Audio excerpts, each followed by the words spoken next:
alegría que es viernes. Yo sé que está lloviendo un tanto, pero el clima está delicioso para pasar un fin de semana reparador. Buenos días y bienvenidos a Médico de Cabecera. Soy Katherine Gregg. Ya vieron, el programa está servido sobre la mesa. Hoy vamos a hablar acerca de Alzheimer. ¿Se le está olvidando todo? ¿Se olvida de muchas cosas? Seguramente entonces este programa es para usted. Hoy no solo vamos a hablar acerca de cómo las personas y las familias en todo el mundo se ven afectadas, sino también vamos a escuchar anécdotas reales de una de las personas que cuida a las personas que padecen la enfermedad de Alzheimer. Así que seguramente usted tendrá muchas dudas y consultas. Los espero con nuestros especialistas. A continuación, nuestra cápsula del día.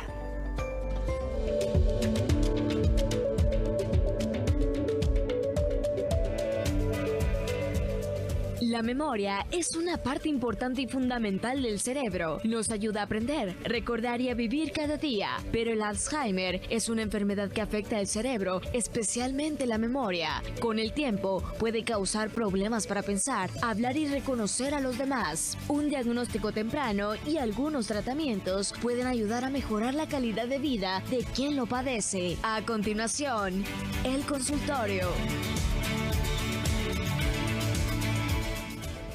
Y recibimos en el consultorio al doctor Raúl Pineda, él es geriatra. Doctor, bienvenido a Médico de Cabecera, ¿cómo está? Pues muy contento de compartir hoy un tema tan especial como lo es la pérdida de memoria. Y sobre todo, hoy que se acerca ya el día de demencia tipo Alzheimer, este mensaje es tan especial porque hay familiares que hoy día se dedican a cuidar personas que tienen demencia. Sí.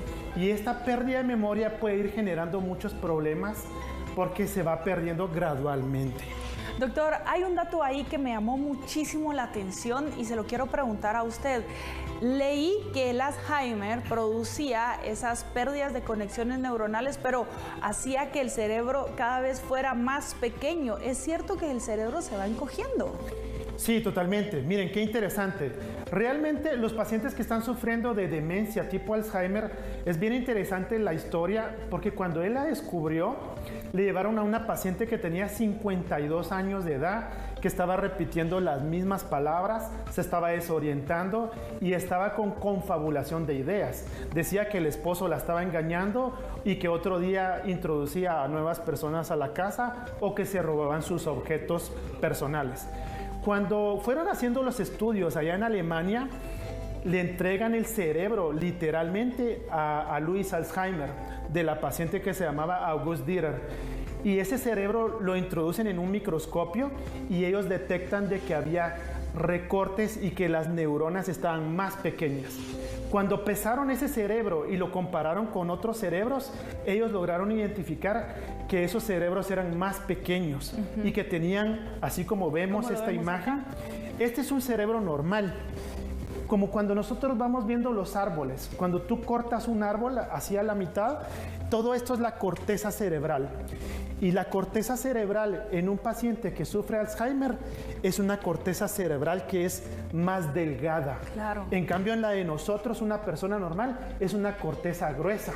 Y toda la corteza gruesa almacena información, recuerdos, movimientos, ejecuta actividades y sobre todo participa para tener una memoria que le decimos memoria episódica.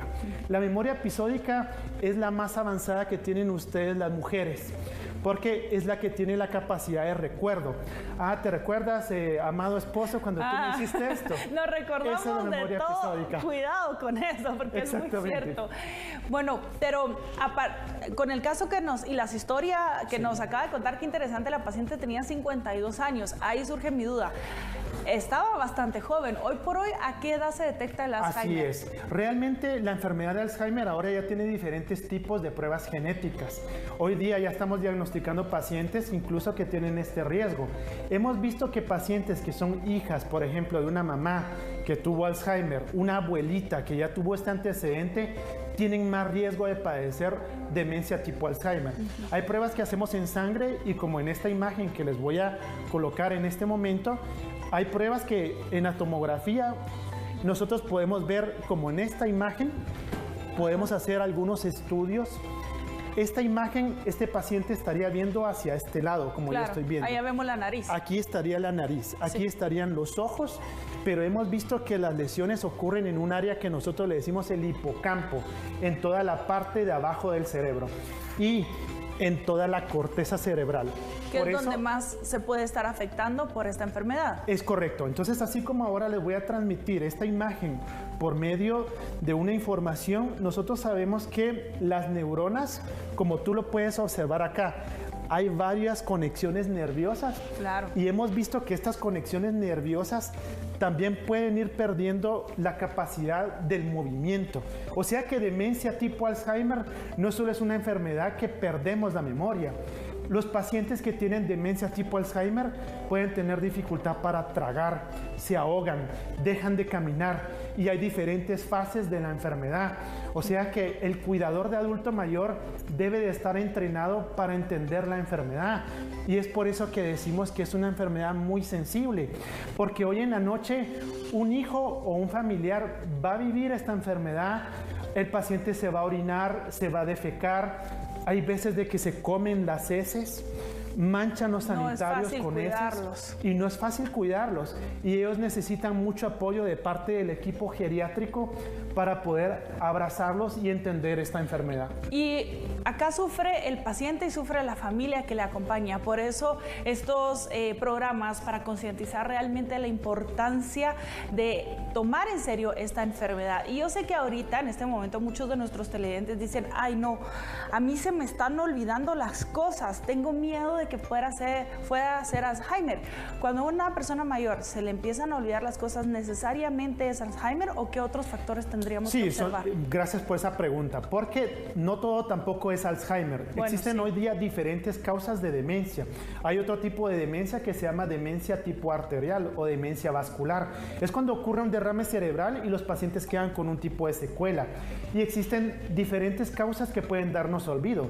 Por ejemplo, la depresión, la pérdida de un ser querido, el duelo.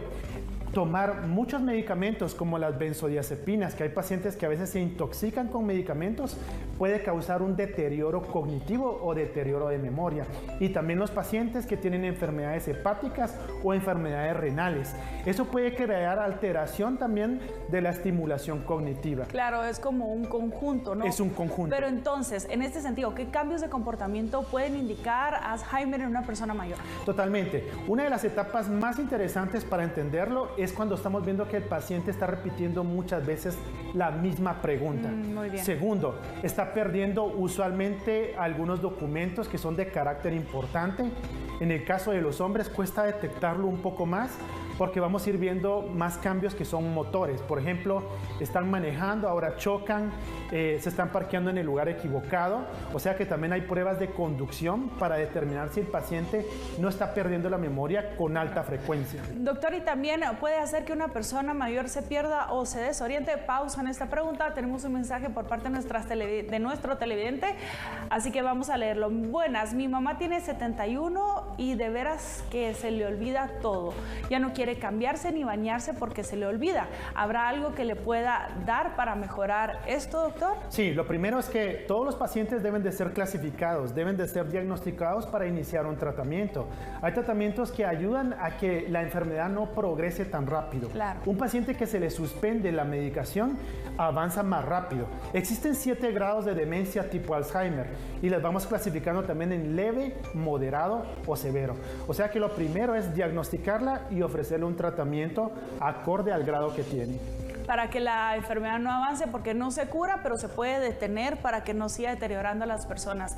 ¿Este Alzheimer hace que una persona se pierda o se desoriente? Oh, sí, bien, y esa es una de las preguntas más frecuentes. Nosotros decimos algo que le decimos los médicos, es agnosia, es la dificultad para reconocer personas. Páseme eso, le dicen, páseme eso, estoy en la mesa y no saben decir el nombre del objeto, la cuchara, la taza, quizá quieran hablar del azucarero, pero no logran decir el nombre, solo saben qué es, pero no logran pronunciarlo. No se recuerdan de la palabra, ¿cómo se llama? Y pasa, de que algunos pacientes se pierden, a veces fueron al mercado y los encuentran perdidos. Algunos familiares han visto que cuando ellos los cuidan se les salen, abren la puerta y se salen en la noche. Y otras a veces son capaces de decirnos, me van a venir a traer hoy en la la noche y me viene a traer mi novio a la 1 de la mañana y tienen más de 80 años. Imagínense, claro, tienen esos recuerdos tan vívidos que creen que es parte del presente. Tenemos más mensajes, doctor. Sí. Vamos a leerlos. Gracias por escribirnos. Buenos días, mi papá tiene 95 años, confunde lugares, a veces recuerda cosas de su juventud, pero no todo lo del presente. Sus movimientos ya son lentos. ¿Cómo ayudarlo? ¿A dónde llevarlo? Gracias. Felicidades a su papá, 95 años. 95 años. También se ha visto que conforme vamos avanzando de edad podemos ir teniendo pérdida de memoria. Claro.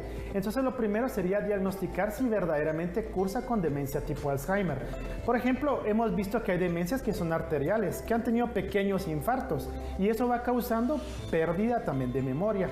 Segundo, es que el cuidador debe de enfrentarse a una serie de procesos donde él va a irse adaptando a conocer también esa despersonalización que sufre su papá. Y ahora mi papá o mi mamá ya no me reconoce. Pasa de que a veces el cuidador inexperto se puede pelear incluso con su propia mamá y después le está dando un maltrato al adulto mayor. Y cuando reflexiona se da cuenta que verdaderamente su papá o su mamá tenía una enfermedad. No es que el adulto mayor tenga un berrinche o una necedad, es que simplemente están atravesando una etapa difícil a la cual hay que comprenderlos. Tenemos más mensajes, doctor, que me alegra que esté tan solicitado. Vamos a leer el siguiente mensaje por parte de nuestros televidentes. Buenos días, bonito programa, gracias. Muchas gracias, de verdad. Tengo 70 años y 16 años de tomar medicamento para dormir. ¿Hay algo que me ayude a no llegar a esto de lo que estamos platicando? Muy buena pregunta para iniciar, porque se ha demostrado que los pacientes que tienen alteraciones del sueño tienen más riesgo de padecer pérdida de memoria. Los pacientes que tienen insomnio deben de dormir por lo menos un periodo de 8 horas al día. Se ha visto que es positivo tener una siesta después de almuerzo, así que hay que practicarlo. En Japón lo realizan con frecuencia, ya a nivel laboral, a nivel de una regla, que ellos tienen ya un régimen. Los trabajadores tienen derecho a dormir después de trabajo un periodo de 20 a 30 minutos. Qué bueno, ojalá simplemente ya. Ojalá que lo hagamos también acá. Después del programa nos van a ver a todos dormidos acá. Qué interesante, doctor. Vamos con el siguiente mensaje y vamos a platicar más adelante también qué podemos hacer al respecto para prevenir esta enfermedad. Buenos días, disculpe, doctor. Mi tía le dijeron que tenía 3 infartos en el cerebro porque ella padece del hígado y mantiene el amonio elevado. ¿Qué podemos esperar? ¿Será que se va a deteriorar? Va a deteriorar su mente. Estamos preocupados. Ella tiene 66 años. Sí, aquí esto es diferente porque hay algo que nosotros le decimos delirium. Y el delirium, nosotros le decimos, el delirium ocurre por causas orgánicas. Por ejemplo, el corazón, hígado o riñones. Y hay algo que se llama hiperamonemia, que significa mucho amonio en el cerebro. Y cuando el amonio está circulando en cantidades tan altas, se vuelve neurotóxico. Y eso puede generar que el adulto mayor ahora tenga delirium. Puede tener alucinaciones visuales o incluso puede tener alucinaciones que son auditivas. Y tiene mucho que ver para caracterizar que verdaderamente no es Alzheimer. Eso es un tipo de delirium que está causado por el hígado. Claro, es otra cosa. Me encanta que nos vayamos encaminando al tema de la prevención porque es algo que tratamos y abordamos siempre en Médico de Cabecera. Hablamos que dormir bien y hacer las siestas después de comer, después del almuerzo, es bueno. Pero ¿cómo mantener nuestra mente activa? Bueno, lo primero es que todas las personas, la parte que más los protege es tener una relación social, ser amigables, salir, ir a la iglesia, perdonar también a las personas. Se ha visto que las personas que almacenan un recuerdo muy traumático desarrollan depresión. Los pacientes que están solos, no se sugiere que se mantengan solos en casa a pesar de que tienen condiciones activas, sino que ellos deben de tratar de meterse a un curso de pintura.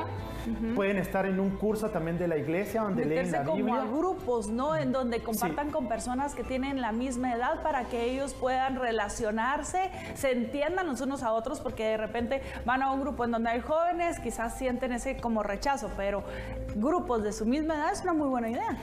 Grupos de la misma edad, que es algo que se fomenta. Por ejemplo, también en China, en Barcelona, en España, que son países donde tienen una alta cantidad de personas longevas, ellos fomentan grupos. Y en estos grupos aprenden nuevos instrumentos. Hay universidades para el adulto mayor en Argentina. ¡Qué genial! Entonces ellos pueden capacitarse. Y no hay que dejar de pensar que toda persona adulta mayor arriba de 60 años debe de seguir aprendiendo.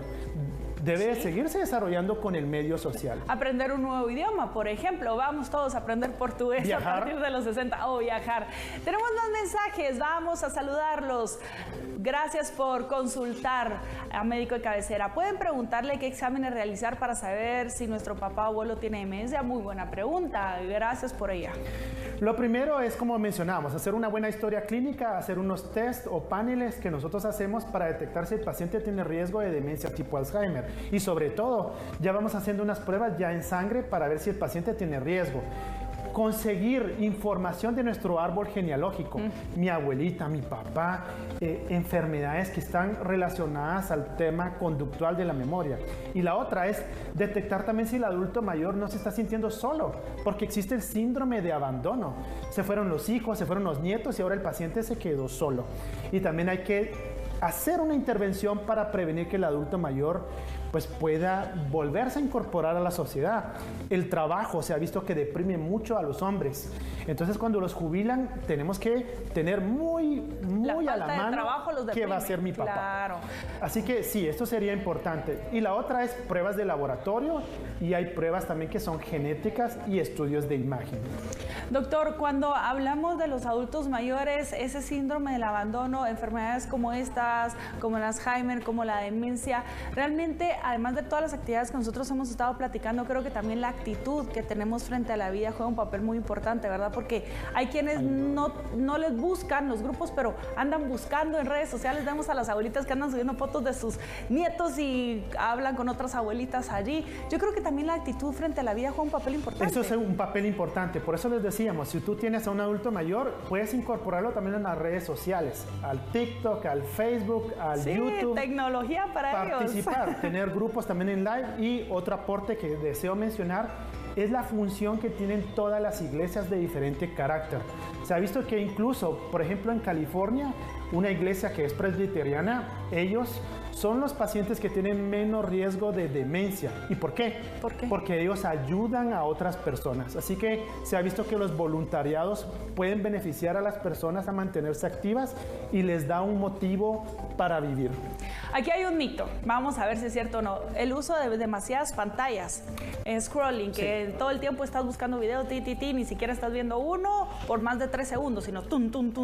¿Eso nos podría provocar algún deterioro neuronal? Totalmente, ya lo estamos viendo ahorita ya en niños, estamos viendo que los pacientes pueden tener deterioro cognitivo. A eso no es demencia, pero existen 3 tipos de deterioro cognitivo. El deterioro cognitivo leve, moderado o severo. Por ejemplo, una persona que no practica, una persona que no lee, una persona que no ejercita memoria, cálculos, que no sale con otra persona, puede verse en un momento donde las neuronas no se activan. Y pasa lo mismo que el músculo. Si el músculo tú no lo ejercitas, el músculo se hace más pequeño. Lo mismo sucede con el cerebro. Así como pueden ustedes observar, el cerebro se debe de entrenar. El cerebro también recibe estímulos cuando tú lo motivas. Claro. ¿Leer un libro es ejercitar nuestro cerebro? Es literalmente leerlo y también podemos pronunciar. Un ejercicio que se les dice a las personas que están perdiendo memoria es lean la prensa, lean artículos en voz alta para que también haya un procesamiento de recuerdo y al mismo tiempo de ejecución de palabras, para que no haya un tipo de deterioro que le decimos afasia o apraxia.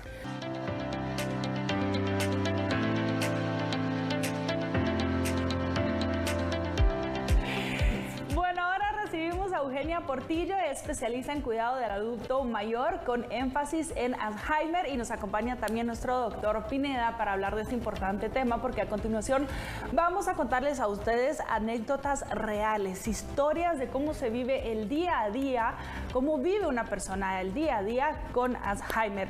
Eugenia me decía que estaba un poquito nerviosa y yo le digo, tranquila Eugenia, aquí solo venimos a platicar.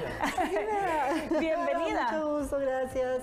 Encantada de estar con ustedes. Bueno, a mí me gustaría saber cuál ha sido el mayor reto que ha tenido usted de cuidar a alguien, a una persona con Alzheimer. Bueno, los retos se viven día a día. Sí, me lo imagino. Todos los días es un reto, todos los días es una aventura.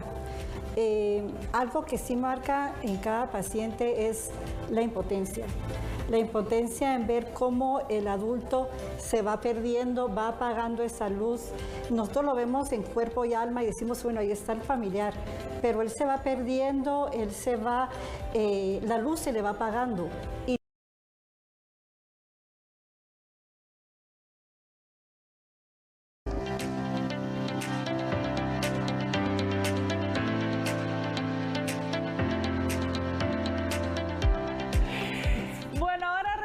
Eugenia Portillo es especialista en cuidado del adulto mayor con énfasis en Alzheimer y nos acompaña también nuestro doctor Pineda para hablar de este importante tema, porque a continuación vamos a contarles a ustedes anécdotas reales, historias de cómo se vive el día a día, cómo vive una persona el día a día con Alzheimer.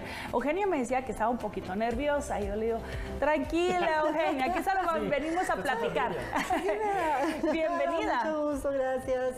Encantada de estar con ustedes. Bueno, a mí me gustaría saber cuál ha sido el mayor reto que ha tenido usted de cuidar a alguien, a una persona con Alzheimer. Bueno, los retos se viven día a día. Sí, me lo imagino. Todos los días es un reto, todos los días es una aventura. Algo que sí marca en cada paciente es la impotencia. La impotencia en ver cómo el adulto se va perdiendo, va apagando esa luz. Nosotros lo vemos en cuerpo y alma y decimos, bueno, ahí está el familiar, pero él se va perdiendo, la luz se le va apagando. Y lo más triste es que no se apaga solo, se lleva al familiar con él.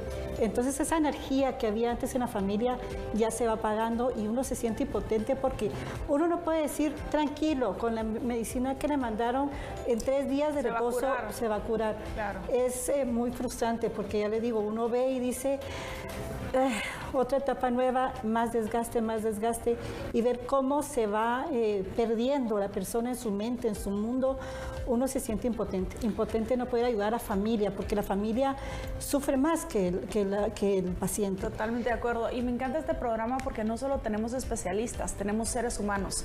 Todos nuestros especialistas tienen un gran sentido de la empatía, como lo vemos con usted. Doctor, me imagino que también sus pacientes deben de tener este mismo sentimiento, ¿no? Sí, esa impotencia que tú mencionas, eso es lo que más impacta al adulto mayor. Y la otra es que también hay pacientes que se están dando cuenta que están perdiendo la memoria.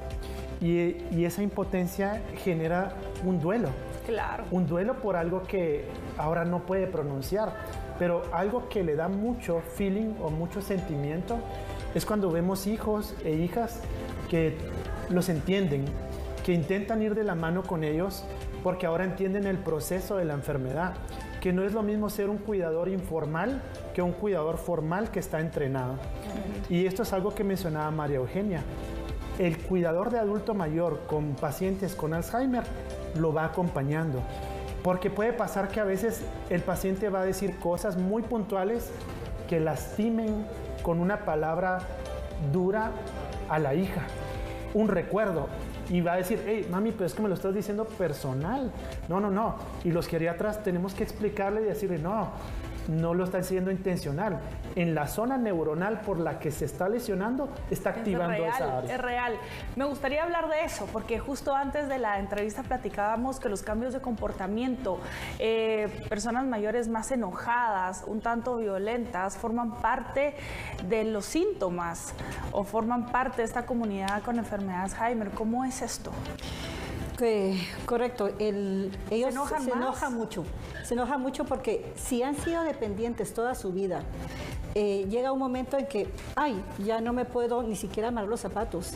Y el que yo te amarro los zapatos, ellos se enojan. Frustración, enojo. Se enojan porque dicen, pero si yo puedo. Sí. O vestirlos, bañarlos, invadir su privacidad. Ellos antes eran muy dependientes y ahora decir yo que tengo que bañarlo, tengo que acompañar, para ellos es muy, muy fuerte. Claro, y es que es algo normal. Yo creo que a cualquier persona que está del otro lado de la pantalla o que estamos acá, ese sentimiento de frustración nos molestaría. No es algo como demasiado ajeno a la humanidad, sino que es algo muy natural, algo que es propio de nosotros. ¿Le ha pasado algún incidente en este sentido? Muchísimo. Bueno, ¿por dónde empezamos? Tenemos todo el día, no. Sí. Sí, hay personas que sí son muy agresivas. a la mala aprendí que nunca hay que criticarlos, nunca. Si ellos están haciendo algo y uno está mal hecho, es error. Ya se volvió un momento cómodo en un momento incómodo. Llevarle la contraria. Aquí se usa mucho el cliente tiene la razón, porque si usted se atreve a llevarle la contraria, ya. Puede desencadenar un momento violento. Desencadenar un momento violento, ya los dos empiezan a pelear. Ya es un momento de ira, se convierte entre tú me dijiste, yo te dije, se van convirtiendo en un problema grande. Claro.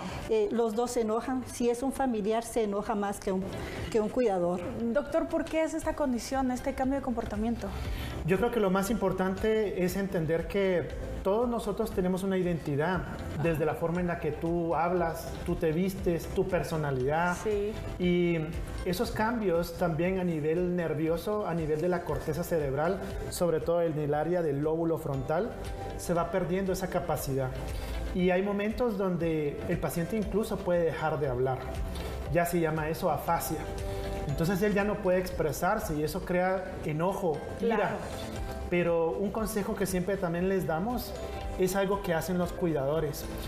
Ellos se encargan también de conocer al adulto mayor y darle esa identidad. Porque no es lo mismo que tengas a 5 personas y a los 5 las vas a tratar igual. No. Pregunta como qué les gusta, qué hacían antes. ¿Qué hacías antes? ¿Qué te gusta? ¿Qué música? Tu biografía, sí. ¿Verdad? Porque luego viene el acompañamiento de la terapia ocupacional. ¿Qué le puedo poner a hacer al adulto mayor? Porque tampoco solo es que haga ejercicio.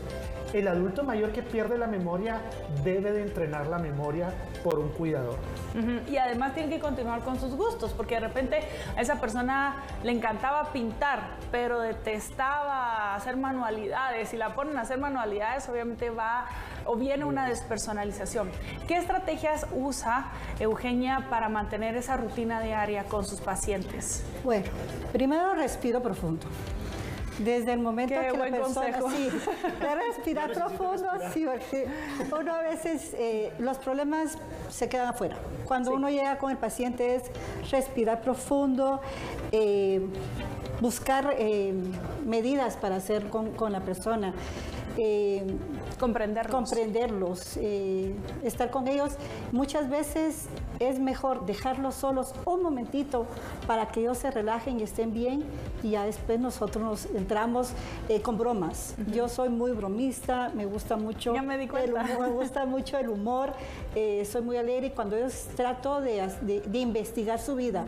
Y si me dicen, como decía el doctor, la música, si me decían a él le gustaba marimba, ahí voy a estudiar marimba y melodías, que así estoy con la persona y con el celular viendo melodías, viendo los nombres, preguntarles de las melodías, hacer que ellos se salgan tal vez de su enojo con música, porque la música es increíble, llevarlos a los momentos que ellos estuvieron, porque obviamente si a ellos les gustaba marimba, boleros, no voy a venir yo a poner rancheras, porque entonces así como que se van a quedar más perdidos y a mí eso no me recuerda nada. Y por eso es que uno debe conocerlos. Qué interesante la recomendación que nos están dando, porque también ustedes como profesionales deben de cuidar de su salud física y emocional, porque ver estos casos, doctor, no debe ser sencillo. No es fácil, porque cuando los vemos en la consulta, vemos a un adulto mayor que quizá llegó la primera vez cuando él hablaba, caminaba, se reía, y luego nos toca verlo en un periodo de 3 años y ahora ya está en silla de ruedas, ahora ya no habla, pero un lema que manejamos mucho en el consultorio es: yo te debo de tratar a ti por quien tú eres, o sea, es tu identidad, y no debo de basarme en lo que estoy viendo hoy físicamente, ¿sí? Así que una de las reglas es cómo nos deberíamos de mostrar ante este acto. Pues son personas como cualquiera de nosotros, tienen derecho a ser amadas, a ser entendidas, a ser abrazadas, y sobre todo, ¿cómo quisiera ser yo tratado si yo tuviera hoy demencia tipo Alzheimer? ¿Cómo debería de tratarte hoy si tú tuvieras hoy pérdida de memoria? Por supuesto. María Eugenia, ¿qué pasaría si ella perdiera la memoria? Yo quiero también que me abracen, quiero que me cuchicheen, quiero que me den de comer algo rico, y sobre todo, quiero pasarla bien. Ese es mi mayor objetivo para darle calidad de vida a un adulto mayor. Imagino que también para los hijos debe ser algo impactante cuando sus propios padres dejan de reconocerlos, ¿verdad? Cuando, mamá, aquí estoy, necesitas algo, y es como, ¿y usted quién es? ¿Cómo me puedo presentar todos los días ante una persona con Alzheimer si yo soy su hija o su hijo? ¿Cómo hago para que no me olvide? Pues es... Creo que la pregunta que le hacen muy la seguido, pregunta ¿verdad? de que, mire, se olvidó de mí, o mi hija ella. Es que ella es mi hija. Bueno, ¿y quién es su hija? Ajá, ¿cómo se Empezar a recordarle, se acuerda que tiene una hija, las fotografías nos ayudan muchísimo. Yo soy de las que pido fotos. Yo pido fotos porque así le llevas a los recuerdos. A veces dicen, tengo 3 hijos y solo tuvieron hijo y 2 hermanos. Los hermanos ya forman parte de los hijos. Entonces con las fotos uno les va recordando, les va diciendo, no, hombre, un cuidador no llega nada más a sentarse y a ver qué pasa. Tiene que investigar la vida de ellos para uno poder salir un paso adelante cuando esta persona se pone... Y Eugenia, a mí me llamó mucho la atención antes de la entrevista, me dijo que se confundían incluso los sueños. Cuénteme eso. Correcto. Tuve una paciente que confundía mucho los sueños, decía... De la realidad. De la realidad. Se levantaba y decía, hoy soñé que me había caído, que mi hija me botó, y la hija decía, pues si yo no la boté. Entonces decía uno, sí, cierto, la hija no la botó, no vive con ella, pero se confundían y se cerraban todo el día en que la hija era una mala hija, que la hija la botaba, y la hija así como que... Pero porque lo soñaba. Ajá, porque lo soñaba, entonces confundían los sueños con la realidad, y eso pasa muy seguido, de que soñaron de que, no sé, había agua. Y yo así como que, pero si ahí hay agua, si no hay agua, pero si no hay agua. Entonces uno empieza a pelear con ellos. Y eso es lo peor que podemos hacer, sino que si hay agua, sí hay agua. Y porque ellos no dicen, soñé que pasó esto. Claro, porque ellos nunca van a decir, soñé que pasó esto. Ellos van a decir, pasó esto. Por supuesto. Yeah. ¿Por qué tienen más recuerdos del pasado como de la infancia o de cuando ellos eran adolescentes que el de su vida adulta? Como que nuestro cerebro está más fresco para recordar esos momentos. Literalmente. Sí. Lo que sucede es que las neuronas que están alojadas en la zona central del cerebro son las últimas que se tocan o que la enfermedad lastima. Entonces el área del recuerdo, la niñez, nuestra mamá, hay momentos incluso que los pacientes que tienen enfermedad de Alzheimer tienen despertares. Ha pasado que en bodas incluso la hija se llevó a su papá, ese día se iba a casar y ella pensó que el papá no la iba a felicitar y espontáneamente el paciente despierta en términos de memoria y le dice, qué linda te ves hoy que te vas a casar. Y eso impacta mucho a la familia y decirle, papi, me lograste reconocer. Claro. Y hay otros periodos también para entrenar la memoria que le decimos reminiscencia, es mostrarle fotos del pasado. Eso ayuda mucho en términos de la pregunta Qué que interesante, entonces como irnos al pasado. Sí. Bueno, ¿alguna recomendación que le quiera dar a los familiares que en este momento tienen que cuidar a una persona con esta enfermedad tan dura, de verdad? Ahora que la entendemos mejor en el programa, es muy dura, es muy difícil. ¿Qué le decimos a todas las familias que están pasando por esto? Bueno, primero que aprovechen el tiempo de lucidez de su ser querido. Que investiguen el pasado, que si tenían alguna duda del pasado, la investiguen, aprovechen. Sobre todo ahora con las redes sociales tenemos la ventaja de hay muchos grupos de ayuda, de apoyo. No estamos solos, porque ellos dicen, es que estoy sola con este problema. No, hay muchísimas personas con este problema y ellos pueden buscar la ayuda. Ellos tienen con un celular, ahora uno tiene el mundo al alcance de la mano y ellos pueden buscar ayuda. Hay sitios web, hay muchas conferencias que uno puede indagar, sobre todo estar preparados para los cambios. Vienen cambios fuertes y si uno no está preparado, es muy chocante para uno. Cambió de etapa y ni siquiera me di cuenta, la siento más pesada porque no sé cómo tratarla. En cambio, si ya estudié la enfermedad, puedo saber, pasó esto, entonces no tengo que hacer esto. Por supuesto. Entonces sí, infórmense, no están solos. Informémonos de nuestro árbol genealógico. ¿Se puede heredar esta enfermedad? Se puede heredar y es por eso que tenemos que hacer estudios de diagnóstico y de tamizaje para poder efectuar el riesgo que tenemos de abuelita, mamá o algún familiar presente. Y es, ¿Usted puede realizar estos exámenes, estos tamizajes? sí, doctor? nosotros podemos realizar estos estudios. Los pacientes se presentan al consultorio, deben de llegar en ayunas. Muy bien. Idealmente deben de llegar acompañados con un familiar que conoce más la historia de la familia. Bueno, me da siempre un gusto recibirlo, doctor. Ahora que la conozco, Eugenia, que no sea la primera vez. Muchas gracias por compartir toda su experiencia y seguramente, como siempre lo digo, hay alguien del otro lado de la pantalla que ahorita le cambiaron la vida o la perspectiva de algo que le estaba preocupando muchísimo. Así que hay que informarnos, hay que tomar nuestra salud física y mental muy en serio.